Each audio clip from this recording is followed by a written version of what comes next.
सब जानते हैं कि गैस एक ऐसा मसला है जो कि यंग पॉपुलेशन से ओल्ड पॉपुलेशन में सबको अफेक्ट करती है। और ट्रीटमेंट की भी ऑब्वियसली कुछ दवाइयां हैं जो हम दे सकते हैं जिससे आपकी प्रॉपर गैस ट्रबल का मसला बेहतर हो सकता है। आईबीएस इरिटेबल बाउल सिंड्रोम एक ऐसी बीमारी है जो कि आपके ब्रेन से रिलेटेड है। अगर हम इसमें साथ साथ टेस्टों की बात करें तो हम टेस्ट सब करवा लेते हैं, ultrasound, stool test, CT scan, even endoscopy, कैमरे का टेस्ट। मैदे की दवाई के साथ थोड़ा सा लाइफस्टाइल मॉडिफिकेशन की ज़रूरत है कि आपने स्ट्रेस कम लेनी है, वॉक करनी है, एक्सरसाइज करनी है। अगर आप सिर्फ मैदे की दवाइयाँ दें तो पेशेंट रिकवर नहीं करता, थोड़ा सा आपको साइकोलॉजिकली भी बूस्ट करना पड़ता है। अब डायग्नोज करने के लिए दो टेस्ट हैं, एक तो हम स्टूल टेस्ट करवा लेते हैं देखने के लिए, और स्टूल में सिर्फ कंप्लीट एग्जामिनेशन नहीं, एक बड़ा स्पेशल टेस्ट होता है जिसको कैल प्रोटेक्टिन लेवल कहते हैं। अगर आपको सिंपल गैस और काफ़ी अर्से से चल रही है और वो नहीं ठीक हो रही तो आपने सिंपल दवाइयाँ नहीं खानी, और दवाइयाँ आप प्रोलॉन्ग पीरियड ऑफ टाइम के लिए खाते रहिए। उसको टेस्ट करवा के भी देखें कि उसकी कोई और वजह तो नहीं है जो अंडरलाइंग आपको तंग कर रही है। अस्सलाम वालेकुम everyone, I am doctor Ali Hasan. और आज हम बात करेंगे इम्पोर्टेंट टॉपिक पे जिसको हम गैस कहते हैं, पेट में गैस का होना। कि पेट में गैस क्यों होती है, क्या क्या वजूहात हो सकती है, कैसे डायग्नोस कर सकते हैं और इसको ट्रीट कैसे कर सकते हैं। तो हम सब जानते हैं कि गैस एक ऐसा मसला है जो कि यंग पॉपुलेशन से ओल्ड पॉपुलेशन में सबको अफेक्ट करती है। और इसकी कुछ अहम वजूहात होती हैं, डायग्नोस करने के कुछ टेस्ट हैं, और ट्रीटमेंट की भी ऑब्वियसली कुछ दवाइयाँ हैं जो हम दे सकते हैं जिससे आपकी प्रॉपर गैस ट्रबल का मसला बेहतर हो सकता है। इट्स अ लॉन्ग टॉपिक जिसको हम की पॉइंट्स में समराइज करेंगे। सबसे पहले हम बात करेंगे कि गैस क्यों होती है और गैस की कुछ अहम वजूहात क्या होती है। लॉन्ग लिस्ट ऑफ कॉजेज, लेकिन जो इम्पोर्टेंट है, जो हमारी एशियन कंट्रीज में बहुत कॉमन है, हमारी एशियन पॉपुलेशन को अफेक्ट करती है। नंबर वन अगर हम बात करें तो आईबीएस इरिटेबल बाउल सिंड्रोम एक ऐसी बीमारी है जो कि आपके ब्रेन से रिलेटेड है। It's not a disease of your गट।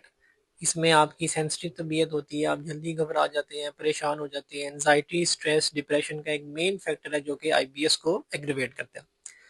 अगर हम इसमें साथ साथ टेस्टों की बात करें तो हम टेस्ट सब करवा लेते हैं, ultrasound, stool test, CT scan, even endoscopy, कैमरे का टेस्ट, क्रोनोस्कोपी, पहाने के रास्ते कैमरे का टेस्ट, और सारे टेस्ट ठीक आते हैं। और एच पलोराई एक बैक्टीरिया का टेस्ट है, वो भी करा लेते हैं। तो ये सारे टेस्ट करवाने के बाद अगर कोई टेस्ट में कोई चीज़ पॉजिटिव नहीं आती और स्टिल पेशेंट को थोड़ा से साइकोलॉजिकल सिम्टम्स हैं और साथ बेदे में गैस से साबित रहती है, दैट इज़ कॉल्ड आईबीएस। और ये IBS is a diagnosis of exclusion. इनके सारे टेस्ट करवा लिए, हर टेस्ट ठीक आता है तो हम इसको आईबीएस लेबल करते हैं। और इसमें मैदे की दवाई के साथ थोड़ा सा लाइफस्टाइल मॉडिफिकेशन की ज़रूरत है कि आपने स्ट्रेस कम लेनी है, वॉक करनी है, एक्सरसाइज करनी है। अगर आप सिर्फ मैदे की दवाइयाँ दें तो पेशेंट रिकवर नहीं करता, थोड़ा सा आपको साइकोलॉजिकली भी बूस्ट करना पड़ता है, अपनी एक्सरसाइज पे फोकस करना पड़ता है। और इन सम केसेस में आपको थोड़ा सा अपनी थेरेपी, साइकोथेरेपी या एक आधे साइकोलॉजिस्ट को मिलना ज़रूरी होता है, या उसकी दवाई खाना ज़रूरी होता है for a very short period of time. उससे फिर आपका आईबीएस रिकवर हो जाता है और आपके ये मैदे के सिम्टम्स बेहतर हो जाते हैं। तो इट्स नॉट लाइकली कि गैस सिर्फ मैदे की वजह से है, इसका बड़ा स्ट्रॉन्ग ताल्लुक आपके ब्रेन से भी रिलेटेड है। सेकंड नंबर पे कुछ एसिड पेप्टिक डिजीज है, गर्ड है, रिफ्लक्स की बीमारियां हैं जिसमें गैस के साथ खाना ऊपर आता है, तेजाबियत होती है, रिफ्लक्स होता है। उसमें एक प्रोकाइनेटिक दवाई का नाम है जो कि डिफरेंट नामों से आती है मार्केट में, वो हम देते हैं जिससे खाना ऊपर की तरफ नहीं आता, ब्लॉटिंग नहीं होती, गैस नहीं होता। अक्सर पेशेंट की कंप्लेन होती है कि डॉक्टर साहब खाना खाया और लगता है कि अफारा गैस हो गई है, खाना ऊपर ऊपर ही है, हजम नहीं हुआ। तो ये इनडाइजेशन है। और इनडाइजेशन के लिए, एसिड पेप्टिक डिजीज के लिए हमें ओमेप्राजोल देना पड़ता है जो कि आपकी तेजाबियत, एसिडिटी को कम करता है। और प्रोकाइनेटिक दवाई देनी पड़ती है जो कि खाने को ऊपर आने से रोकता है, रिफ्लक्स से रोकता है, गर्ड से रोकता है। उससे भी आपकी ब्लॉटिंग, गैस ट्रबल बेहतर हो जाती है। कैसे पता लगता है इन सारी चीज़ों का? स्टिल इसमें भी मेजोरिटी ऑफ टेस्ट आपके ठीक आते हैं। It's a clinical diagnosis. Clinical diagnosis से मेरा मुराद है कि आप डॉक्टर के पास जाते हैं, डॉक्टर आपका मुआयना करता है, आपकी बीमारी की अलामात पूछते हैं, कुछ टेस्ट करवाते हैं, टेस्ट ठीक आते हैं, देन वी विल डिसाइड कि ये एसिड पेप्टिक डिजीज़ है या रिफ्लक्स है, गर्ड है। फिर उसको ट्रीट किया जाता है और आप बेहतर हो जाते हैं। थर्ड नंबर पे एक मैदे में बैक्टीरिया होता है जिसको एच पाइलोराई कहते हैं, हेलिकोबैक्टर पाइलोराई कहते हैं। ये एक ऐसा बैक्टीरिया है जो कि स्टिल बड़ा कॉमन है और अक्सर लोगों को हमारी फैमिली में इफेक्ट करता है। पानी से ज़्यादा जाता है, खाने से भी जा सकता है, लेकिन मेजोरिटी इसकी ट्रांसमिशन वाटर बॉर्न है, पानी से है। जब आपके मैदे में ये एच पाइलोराई का बैक्टीरिया जाता है तो ये मैदे में गैस पैदा करता है, तेजाबियत पैदा करता है, खाना डाइजेशन में प्रॉब्लम होती है, लूज मोशन, डायरिया के सिम्टम्स आ सकते हैं, सम टाइम कॉन्स्टिपेशन के साथ भी पेशेंट आते हैं। तो ये मैदे के सिम्टम्स होते हैं। आप दवाइयाँ खाते हैं मैदे की, आप दवाइयों से बेहतर होते हैं, आप दवाइयाँ छोड़ते हैं मैदे की, आपके फिर सिम्टम्स वर्स हो जाते हैं। तो if you are having a long period of time history of stomach issues, gas trouble, bloating, constipation alternating with diarrhoea, और आपको लगता है कि ये नहीं ठीक हो रही और मैं दवाई खाने से वक्ती तौर पे फ़र्क पड़ता है, तो आपने इस बैक्टीरिया को भी डायग्नोज करना है। इसको डायग्नोज करने के 2-3 टेस्ट हैं। हम सिंपल ब्लड में भी चेक कर सकते हैं, उसकी सेंसिटिविटी इतनी अच्छी नहीं है। स्टूल में भी चेक कर सकते हैं, बहुत अच्छा टेस्ट है। हम एच पाइलोराई को यूरिया ब्रेथ टेस्ट सांस में भी चेक कर सकते हैं, और कैमरे के जरिए एंडोस्कोपी की बायोप्सी में भी चेक कर सकते हैं। एंड ऑब्वियसली हर पेशेंट की हम एंडोस्कोपी नहीं कराते, जनरली स्टूल टेस्ट ज़्यादा करवाया जाता है और यूरिया ब्रेथ टेस्ट करवाया जाता है इसको डायग्नोज करने के लिए, क्योंकि ये ज़रा अच्छे टेस्ट कंसिडर होते हैं। ब्लड में इसकी फॉल्स पॉजिटिव एंटीबॉडीज भी आ जाती है। अगर हम इसको डायग्नोज करते हैं तो इसका 14 डेज का मिनिमम ट्रीटमेंट होता है विद एंटीबायोटिक्स, और जनरली पेशेंट रिकवर अच्छे कर जाते हैं। कुछ पेशेंट में हमें इसको प्रोलॉन्ग ट्रीट भी करना पड़ता है। अपार्ट फ्रॉम, अगर हम बात करें, पहले हमने आईबीएस की बात की, फिर हमने एपीडी, एसिड पेप्टिक डिजीज, गर्ड की बात की, और थर्ड नंबर पे एच पाइलोराई बैक्टीरिया की बात की। तो फोर्थ नंबर पे अगर हम बात करें तो कुछ इंटेस्टाइन, आंतड़ियों की बीमारियां होती हैं, जिसके जरिए भी आपको ब्लॉटिंग, गैस और इंटेस्टाइन के इश्यूज रहते हैं। जिसमें एक इम्पॉर्टेंट बीमारी है जिसको आप आईबीडी कहते हैं, इन्फ्लामेटरी बाउल डिजीज कहते हैं। इसका मतलब ये है कि आपकी इंटेस्टाइन में, छोटी आंत में या बड़ी आंत में इन्फ्लामेशन है। इन्फ्लामेशन से मुराद सोजिश है, और उसकी वजह से आपको मैदे के सिम्टम्स आ रहे हैं।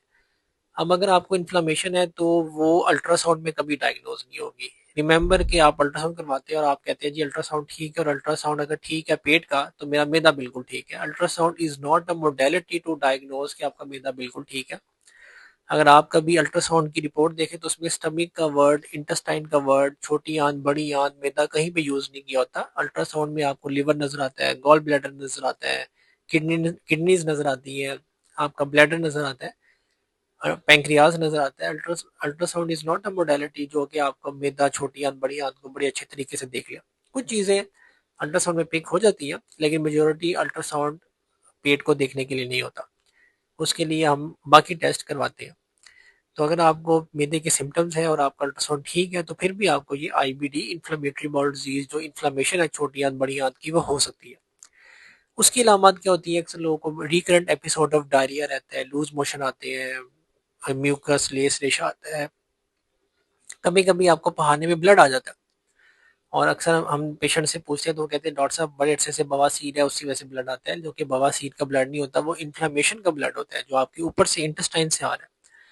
तो इसको डायग्नोज करने के लिए दो टेस्ट हैं। एक तो हम स्टूल टेस्ट करवा लेते हैं देखने के लिए, और स्टूल में सिर्फ कंप्लीट एग्जामिनेशन नहीं, एक बड़ा स्पेशल टेस्ट होता है जिसको कैल प्रोटेक्टिन लेवल कहते हैं। ये स्टूल टेस्ट ही है जो कि इन्फ्लामेशन को डिटेक्ट करता है, और अगर ये वैल्यू काफ़ी ज़्यादा आती है तो ये इन्फ्लामेटरी बाउल डिजीज को फेवर करता है। कैमरे का टेस्ट, कोलोनोस्कोपी करवाई जाती है, उसमें कंफर्म हो जाता है, कैमरे में नजर आ जाता है कि आपको इन्फ्लामेशन है या नहीं है। तो ये वो कुछ टेस्ट हैं जो कि डायग्नोज कर देते हैं कि इन्फ्लामेटरी बाउल डिजीज में भी आपको गैस, तेजाबियत, खाना हजम ना होना, ब्लॉटिंग रहना, ये सारे सिम्टम्स आते हैं। तो ये कुछ 4 अहम वजूहात थी जो कि हम रोज़ पेशेंट्स में देखते हैं, गैस के साथ पेशेंट प्रेजेंट करते हैं। और ऑब्वियसली लास्ट पे अगर हम फिफ्थ नंबर पे बात करें तो आपकी लाइफस्टाइल मॉडिफिकेशन है। अगर आप बर्गर, शवारमे, पिज़्ज़े, बोतलें, लाइफ समोसे, पोटैटो इंटेक ज़्यादा, बादी सब्जियां, ये चीज़ें ज़्यादा इस्तेमाल करते हैं, कोला ड्रिंक, फिजी ड्रिंक, तो उससे भी आपकी ब्लॉटिंग, गैस ट्रबल हो जाती है। तो ये फिफ्थ नंबर पे मैंने डाइट को इसलिए रखा कि मेजोरिटी हमारे पेशेंट जो है वो डाइट को ब्लेम करते हैं, और स्ट्रेस एंजाइटी को ब्लेम करते हैं, और बाकी चीज़ों को नज़रअंदाज करते हैं। और बाद में हमें पता लगता है कि टेस्ट करवा के कि ये पेशेंट को तो इन्फ्लेमेशन चल रही थी, या एच पाइलोराई का बैक्टीरिया तंग कर रहा था। It was not a case of diet में मसला था, या सिंपल स्ट्रेस एंजाइटी थी। तो ये बाकी चीज़ें भी आपने जेहन में रखनी है। और इसमें key home message, take home message जो है वो क्या है, उसमें सबसे इम्पोर्टेंट बात यह है कि सिंपल गैस तेजाबियत जो है वो आपका सीरियस बीमारी की वजह भी हो सकती है। और दूसरा टेक होम मैसेज ये है कि अगर आपको सिंपल गैस और काफ़ी अर्से से चल रही है और वो नहीं ठीक हो रही, तो आपने सिंपल दवाइयाँ नहीं खानी, और दवाइयाँ आप प्रोलॉन्ग पीरियड ऑफ टाइम के लिए खाते रहिए। उसको टेस्ट करवा के भी देखें कि उसकी कोई और वजह तो नहीं है जो अंडरलाइंग आपको तंग कर रही है। और लास्टली, अगर आप अपने टेस्ट करवाते हैं और टेस्ट में आपको इन्फ्लेमेशन निकलती है या एच पीलोराई का बैक्टीरिया निकलता है, तो उसको फर्दर डायग्नोज करने के लिए हम एंडोस्कोपी का टेस्ट भी करते हैं। और एंडोस्कोपी का टेस्ट जो है वो आपको फाइनल रिपोर्ट दे देता है कि बीमारी की वजह क्या है, और फिर आप उसको ट्रीट करते हैं, और सारे मरीज ठीक हो जाते हैं। और अगर अर्ली स्टेज पे आप इसको डायग्नोज करें तो इसकी रिकवरी बहुत अच्छी होती है इन सारी बीमारियों की, जो हमने 5 बीमारियां डिस्कस की हैं। होपफुली ये इन्फॉर्मेशन आपको आपकी फैमिली के लिए हेल्पफुल होगी। Thank you so much.